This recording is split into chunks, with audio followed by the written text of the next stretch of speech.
आप देख रहे हैं सौगंध टीवी, सौगंध वतन की। में कि अगर एक ना कह रहा है तो आप प्लीज उसकी ना को समझिए।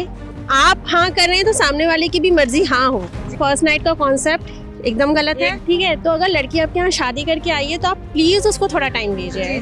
सेक्स एजुकेशन प्रोवाइड करानी चाहिए। नमस्कार, आप देख रहे हैं सौगंध टीवी और मैं हूं आपके साथ राधिका शर्मा। वैसे तो शादी एक बहुत ही पवित्र रिश्ता है जिससे गृहस्थी स्टार्ट होती है, गृहस्थी शुरू होती है, वंश हमारा आगे बढ़ता है।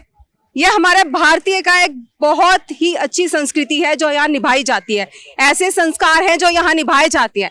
लेकिन फिर भी आजकल जो देखा जा रहा है, शादी के बाद जो पति पत्नी के बीच में संबंध होते हैं वो कई जगह ऐसे होते हैं कि अगर पत्नी की इच्छा ना हो तब भी पति जबरदस्ती संबंध बनाता है। तो प्रावधान आ रहा है इसको एक की कैटेगरी देने का कि एक अपराध के रूप में रजिस्टर हो। तो क्या लगता है मैडम कि ये सब होना चाहिए रजिस्टर? इसका एक प्रोज भी और कॉन्स भी है। लेकिन बेसिकली ये है कि नो मीन्स नो होता है जी। लेकिन आजकल क्या होता है कि अगर प्रॉपरली अगर दोनों में कम्युनिकेशन नहीं हो रहे हैं तो उसको लड़की एक मिसयूज के तौर पे भी यूज कर सकती है हस्बैंड के लिए जी।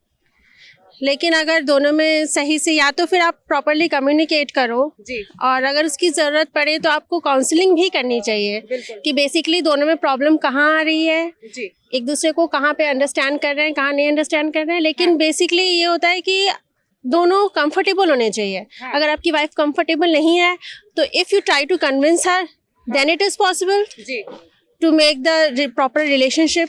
Otherwise you should take some time ji to convince your wife. तो आपको क्या लगता है जो इसको अपराध की श्रेणी में डाल रहे हैं वो सही है आपके हिसाब से? हाँ, लेकिन उसके लिए प्रॉपर इन्वेस्टिगेशन होनी चाहिए कि क्या ये सही है कि नहीं है। ये बिल्कुल जहां तक देखा जाए, जहां तक आंकड़े कहते हैं मैडम, कई जगह ये होता है कि ये होता है। आजकल पुरुष प्रधान देश है हमारा, और जब पुरुष प्रधान देश होता है आपको पता है औरतें बहुत इस टाइम पे इंडिपेंडेंट हो चुकी हैं, घर भी संभालती हैं, ऑफिस भी संभालती हैं।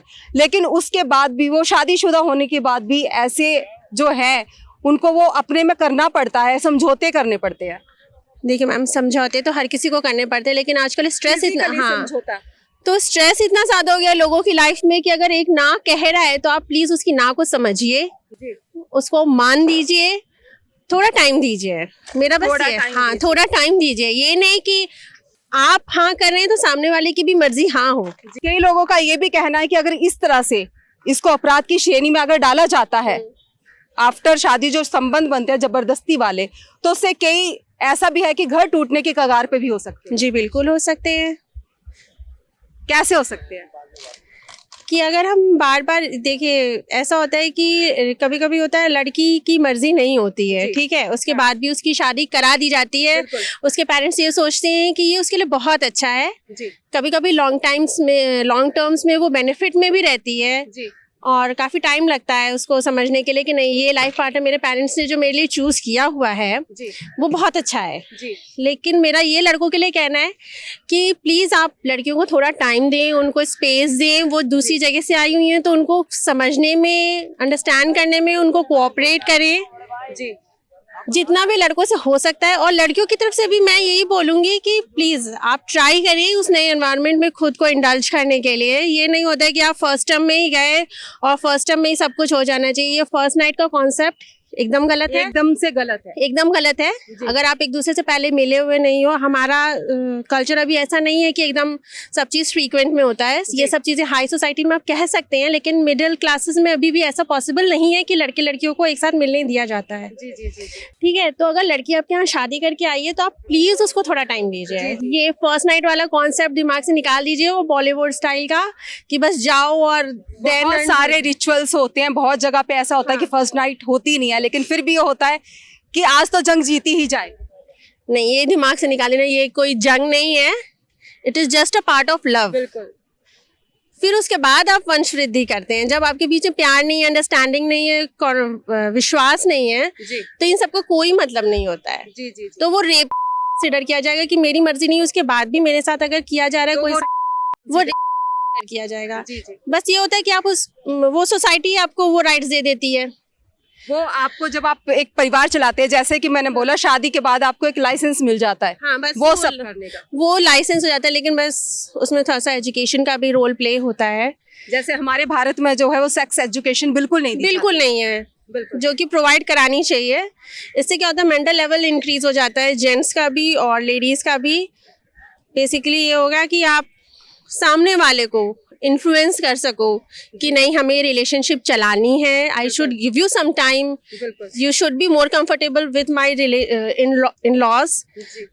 तभी ये आप इसको ही कंसिडर कर सकते हैं। अदरवाइज उस बंदी की तरफ से अगर नहीं है जी तो आप मत करिए जी, प्लीज मत करिए। तो आपको क्या लगता है, ये जो सेक्स एजुकेशन है हमारे स्कूल से ही स्टार्ट हो जानी चाहिए? जैसे बच्चा टीनेज में पहुंचता है, 12-13 की उम्र में जैसे पहुंचता है, क्योंकि बच्चे फोन से बहुत कुछ देख लेते हैं। हाँ, बिल्कुल देख सकते हैं।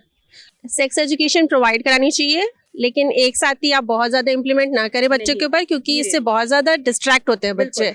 जब बच्चे खुद से डिस्कवर करते हैं तो वो चीजें भी जान जाते हैं जो उनको नहीं जाननी चाहिए उस स्टेज पे, और वो उसको और जानने की कोशिश में बहुत गलत प्रैक्टिसेस में भी इन्वॉल्व हो जाते हैं।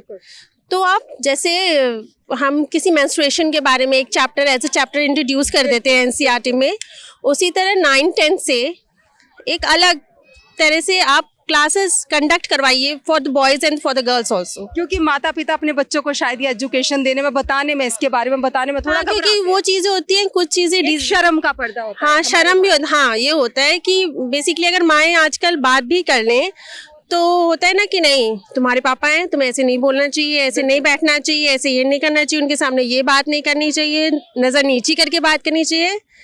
अभी हमारा कल्चर उतना खुला नहीं है कि गर्ल्स या बॉयज कुछ भी अपने पेरेंट्स से शेयर कर सके।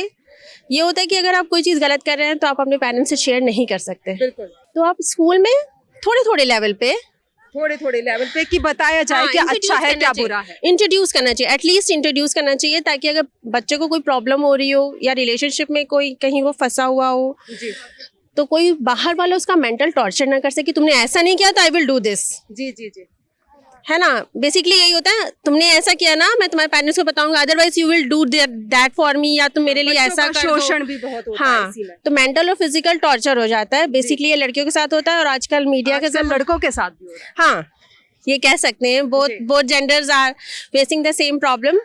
लेकिन ये है कि जैसे लड़कियों के साथ ज़्यादा हो जाता है, और सोशल मीडिया जहाँ नहीं यूज़ करना चाहिए वहाँ वो बेधड़ल्ले से यूज़ होते हैं, फिर तो लाइफ तबाह हो जाती है पूरी। जी, बहुत सारा स्टेप्स होते हैं। तो ये आपने सुना, शादी के बाद जो जबरदस्ती के संबंध बनाए जाते हैं एक पति के द्वारा अपनी पत्नी के साथ, क्या उसको अपराध की श्रेणी में होना चाहिए या नहीं? देखते रहिए सौगंध टीवी, जुड़े रहिए हमारे साथ। कैमरामैन रोहित के साथ मैं राधिका शर्मा। आप देख रहे हैं सौगंध टीवी, सौगंध वतन की।